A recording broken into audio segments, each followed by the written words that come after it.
can do it with a bubble gang. 4 oras dahil natutulog din ang tagapagbalita.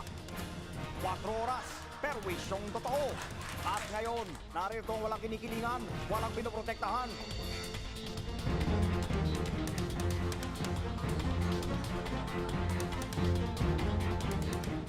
Magandang gabi itong 4 oras dahil natutulog din ang tagapagbalita. At sa ulo ng mga balita, itinanggi ng grupong Abu Badaf na nagkaroon ng kuntsabahan sa pagitan nila at ng Charmed Forces of the Philippines. Nakapanayam ng 4 oras ang isa sa mga leader ng Abu Badaf na si Commander Ganda. Sister, pasok!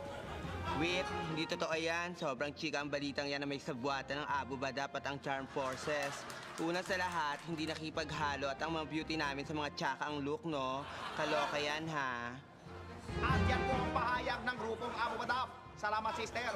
Ngayon, dumako naman tayo kay Bel Chongko para sa karagdagang balita. Marbella, pasok! Magandang gabi, ito ang inyong kauso, si Bel Chongko.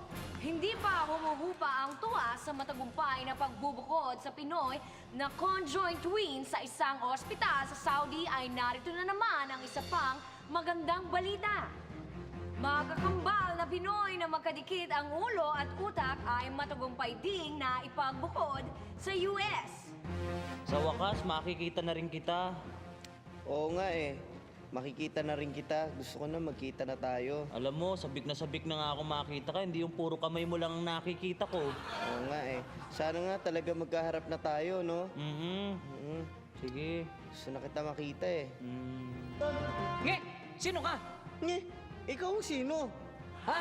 Bakit ang pangit mo? Ha? Hindi kita kilala. Anong pangit? Ikaw nga mas pangit yun sa akin, no? Kaya bayad ka na sa akin, talo ka sa ikaw ang pustahan. magbayad sa akin, ha? Mas pogi ako sa'yo. Hindi, ako.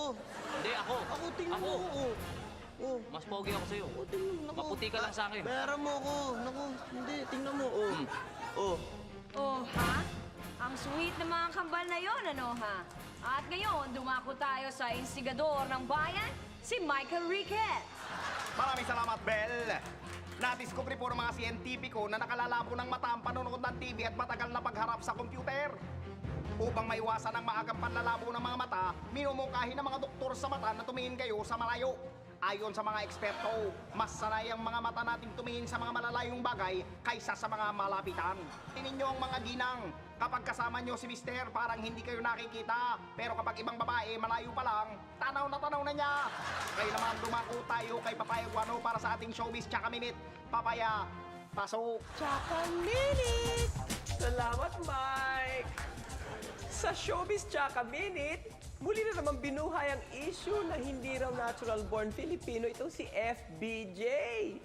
At dahil hindi siya di umano natural-born Filipino, wala raw itong karapatan na ungkatin kung nandaya nga ba siya sa eleksyon itong kampo ni Pangulong GNA. Eh kung hindi nga natural-born Filipino tong si FBJ, wala siyang karapatan tumakbo bilang Pangulo. In the first place, di mas wala siyang karapatan magreklamo sa resulta ng eleksyon. Ano ba naman? At binuhay pa ang bangkay na isyu na yan. Ilang hapon na ang napatay ko. Ilang grupo ng mga bandido ang nilipon ko sa kanayunan. Ilang daang masasamang loob at latak ng lipunan ang pinapunta ko kay Lord. Hanggang ngayon, ang pagka-Pilipino pa rin ang ginagawa ninyong isyu.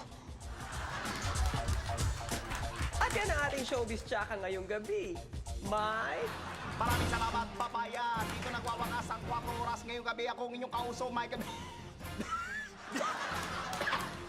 Ako ang inyong kauso, Michael Riquez. Sa sa inyo ay perwisyong totoo. At ako naman po, si Bel Chongko. Maraming salamat sa inyong pagtutunganga. At ako naman si Papaya Guano. Hatid sa inyo ay perwisyong totoo. Natutulog din kami 4 oras dahil natutulog din ang tagapagbalita. Oo naman. Ate Mel. Tita Mel. Well, how's Joey?